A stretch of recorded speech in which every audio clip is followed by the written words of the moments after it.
আমি সরে গেলে যদি মানুষ হত্যা কমে যায়, কারণ আমি চাই না এদেশের মানুষ এভাবে মারা যাক, কিন্তু কি হলো, এই মানুষকে হত্যা করা তো থামেনি। আওয়ামী লীগের অগণিত নেতাকর্মী একেবারে তৃণমূল পর্যায় থেকে যেভাবে একের পর এক তাদের উপর আক্রমণ, হত্যা, নির্যাতন, নারী, শিশু কেউই রেহাই পাচ্ছে না। অবৈধভাবে সংবিধান লঙ্ঘন করে ডক্টর মোহাম্মদ ইউনূস ক্ষমতা দখল করল। এই ক্ষমতার দখলটা সে কীভাবে করেছিল সেটা তার মুখ থেকেই বেরিয়ে গেল যে এই আন্দোলন কোনো ছাত্র জনতার আন্দোলন না, এটা ডক্টর মোহাম্মদ ইউনূসের মেটিকুলাস ডিজাইনে পরিচালিত মাস্টার মাইন্ড দ্বারা। বিল ক্লিন্টন ফাউন্ডেশন, যে ফাউন্ডেশনে তিনি মিলিয়ন মিলিয়ন ডলার অনুদান দিয়েছেন, উপহার দিয়েছেন, সেই বিল ক্লিন্টনের সামনেই মাস্টার মাইন্ডকে ডেকে মঞ্চে তুলে হাততালি দিয়ে তিনি বোঝালেন যে তার মেটিকুলাস ডিজাইন করে শেখ হাসিনাকে ক্ষমতা থেকে হটিয়ে সে ক্ষমতা দখল করেছে। কিন্তু শেখ হাসিনা তো জনগণের ভোটে নির্বাচিত ছিল, কিন্তু ইউনূস আসলো কীভাবে?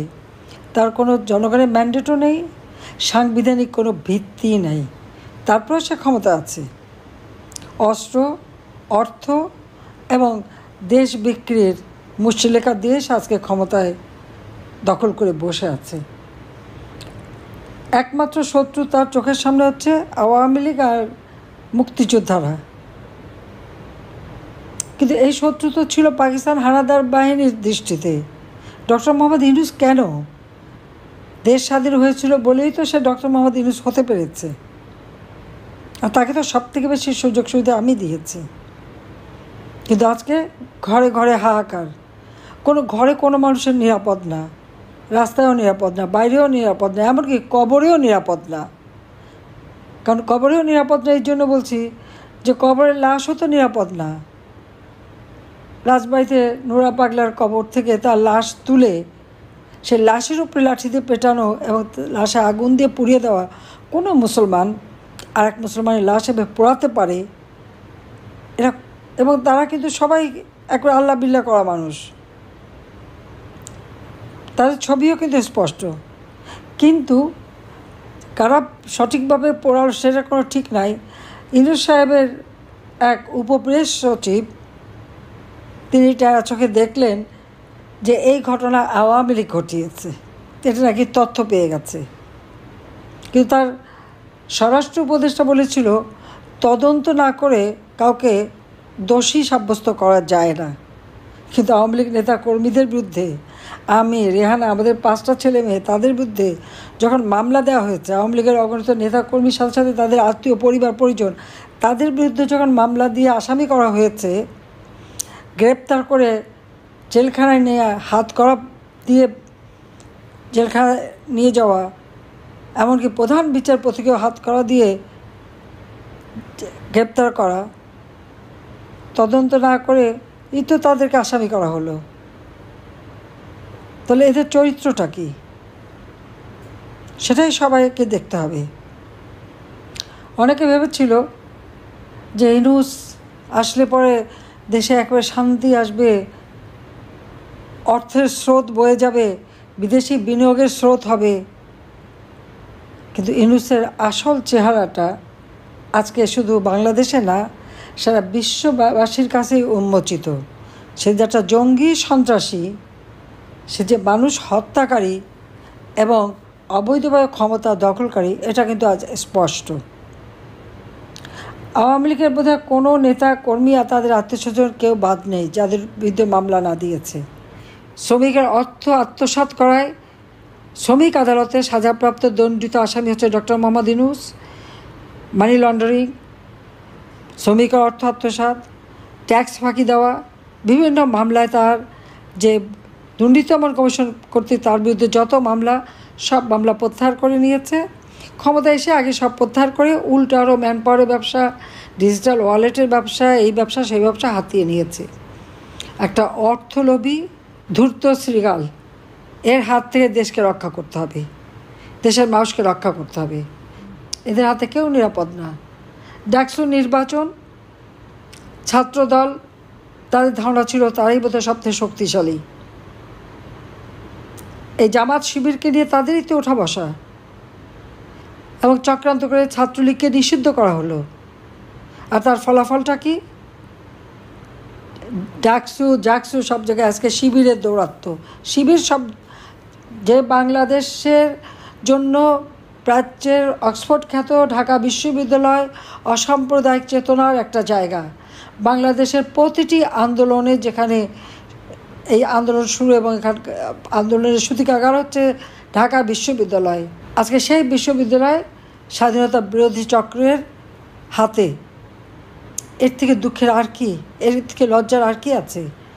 অথচ ইউনূসের কিন্তু এ ব্যাপারে কোনো বিকার নাই। এদেরকেই সে তুলে এনেছে সামনে। কাজে আজকে আওয়ামী লীগের যত নেতাকর্মী, মুক্তিযোদ্ধা, অসাম্প্রদায়িক চেতনায় যারা বিশ্বাস করে, ধর্ম বর্ণ নির্বিশেষে সকলের অধিকার বিশ্বাস করে, তাদের সবাইকে এক হতে হবে এবং যার যা কিছু আছে তাই নিয়ে এটার মোকাবেলার জন্য প্রস্তুত থাকতে হবে।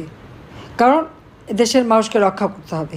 সময়ের কারণে হয়তো আমি সরে আসতে বাধ্য হয়েছিলাম, কিন্তু আমি তো সরে আসার লোক না। আপনারা জানেন 2007 সালে যখন আমাকে বাধা দিয়েছে আমি জোর করে এসেছি, কিন্তু আমি ভেবেছিলাম যে হয়তো আমি না থাকলে হয়তো লাশ কম পড়বে, কিন্তু তা তো হয়নি। আমি জানতাম না যে আমি কোথায় আসছি, কিন্তু আল্লাহ যাই না, আল্লাহ প্রত্যেকবারই আমাকে বাঁচিয়ে আনে। 21শে আগস্টের গ্রেনেড হামলা, কোটরিপাড়া সেই 76 কেজি বোমা, চট্টগ্রামের সরাসরি গুলি, এটা এক জায়গায় না, বারবার। সাতক্ষীরা কলারোয়াতে গাড়িতে আক্রমণ, ঈশ্বরদীতে ট্রেনে আক্রমণ, গোলাগুলি, সুমন, এরকম বহুবার মুখোমুখি হয়েছি। কিন্তু আল্লাহ যেভাবে হোক আমাকে বাঁচিয়ে রেখেছে। নিশ্চয়ই আল্লাহর কোনো ইশারা আছে। এদের চেহারাগুলি মানুষের সামনে পরিষ্কার হোক এবং এরপরে আমাদের সেইভাবেই ব্যবস্থা নিতে হবে। কিন্তু যারা আবার দেশের মানুষের গায়ে হাত তুলেছে, মেয়েদের গায়ে হাত তুলেছে, হত্যাকাণ্ড করেছে, তাদের তো ছাড়া যাবে না। কাজে সবাই সেভাবে তৈরি হতে হবে এবং প্রতিরোধ গড়ে তুলতে হবে। এদের চেহারা আজকে সকলের কাছে উন্মোচিত। বাংলাদেশ স্বাধীন দেশ, এই স্বাধীনতার পতাকাকে সমুন্নত রেখেই এই দেশকে উন্নত সমৃদ্ধ করতে হবে। জাতির পিতার স্বপ্ন, জাতির পিতাকে হত্যা করেছে, 32 নম্বর স্মৃতিচিহ্ন মুছে ফেলেছে, সমস্ত জায়গা থেকে নাম মুছে ফেলেছে, কিন্তু এই নাম মুছে ফেললেই মুছে যায় না। বাংলাদেশ এমন একটা অদ্ভুত দেশ, বারবার বাংলাদেশে মুক্তিযুদ্ধের সেই বিজয়ের ইতিহাসকে মুছে ফেলার চেষ্টা। আমি জানি না পৃথিবীর কোনো দেশে এইরকম ঘটনা ঘটেনি, কিন্তু বাংলাদেশে সেই ধরনের ঘটনা ঘটেছে। এটাই হচ্ছে সবথেকে আমাদের জন্য দুঃখজনক যে বাংলাদেশে সেরকম ঘটনাই ঘটে যাচ্ছে। এবং আমি জানি না এটা কেন, কিন্তু এবার চিরতরের জন্য আর জন্য ভবিষ্যতে না হয় সেই ব্যবস্থা আমাদের করতে হবে। বোধহয় আল্লাহ এই জন্যই বাঁচিয়ে রেখেছেন। কাজে সকলে সেইভাবে প্রস্তুত হন। ইনশাআল্লাহ জনতার জয় হবেই হবে। আমি আছি সবসময় আপনাদের পাশে, যেখানে যত দূরেই থাকি। আমার কি হারাবার তো কিছু নেই।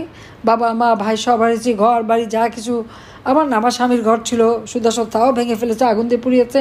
ছেলে মেয়েদেরও যা ছিল তাও পুড়িয়ে ফেলেছে। যা হারিয়েছি সেটা নিয়ে আমার কোনো দুঃখ নেই, কারণ কোনোদিন ক্ষমতায় থেকে ওই চিন্তা করিও নাই যে সম্পদ বানাতে হবে, কিছু বানাতে হবে না। দেশের মানুষকে দিয়েছি, মানুষের জন্য করেছি, সকল শ্রেণীর মানুষ। আমরা বয়স্ক ভাতা, বিধবা ভাতা যখন এবং আমাদের যে পারিবারিক কার্ড করে দিলাম টিসিবির, ওরা খুঁজে দেখতে গেছে ওখানে সব নাকি আওয়ামী লীগকে দিয়েছি। খুঁজতে যেয়ে দেখে 1 কোটি পরিবারের কার্ডের মধ্যে মাত্র 43 লক্ষ পেয়েছে যারা আওয়ামী লীগের সাথে সম্পৃক্ত, আর 57 লক্ষই আওয়ামী লীগ না। আমি যখন দেশ চালাই, আমি জাতির পিতার কন্যা, বাংলাদেশের প্রধানমন্ত্রী, বাংলাদেশের জনগণ দল মত নির্বিশেষে, ধর্ম বর্ণ নির্বিশেষে, লিঙ্গভেদে সকলের জন্য আমি কাজ করেছি, কাউকে বঞ্চিত করিনি। ভূমিহীন গৃহহীন মানুষকে যখন ঘর দিয়েছি, কে কোন দল করে সেটা দেখিনি, যে ভূমিহীন গৃহহীন তাকেই দিয়েছি।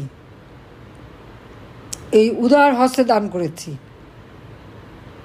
আর সেই মানুষগুলিকে আজকে কষ্ট দিচ্ছে, ঘরবাড়ি কেড়ে নিচ্ছে। এই অবস্থার থেকে মানুষকে বাঁচাতেই হবে। তার জন্য সকলে, এটাই আমার নির্দেশ, যা কিছু সবাই নিয়ে এখন মাঠে নামতে হবে, এদেরকে হটাতে হবে। এদেরকে হটানোর জন্য আর যাদের ঘর বাড়ি দোকানপাট ব্যবসা প্রতিষ্ঠান যারা ভেঙেছে, লুটপাট করেছে, ধ্বংস করেছে, মেয়েদেরকে হাত তুলেছে, তাদেরকে উপযুক্ত শাস্তি যখন যেভাবে সুযোগ পাওয়া যায় সেইভাবেই দিতে হবে। গেরিলা যুদ্ধ করে বাংলাদেশ স্বাধীন করেছে, আমরা এটা মনে রাখতে হবে। ওরা মব সন্ত্রাস করেছে, আমাদের গেরিলা কায়দায় তার প্রতিকার করতে হবে। কাজে সেভাবেই সকলে তৈরি থাকেন। আমি এটুকু আবার বলবো যে আমি আছি, ইনশাল্লাহ জনতার জয় হবেই। জয় বাংলা, জয় বঙ্গবন্ধু, বাংলাদেশ চিরজীবী হোক। খোদা হাফিজ।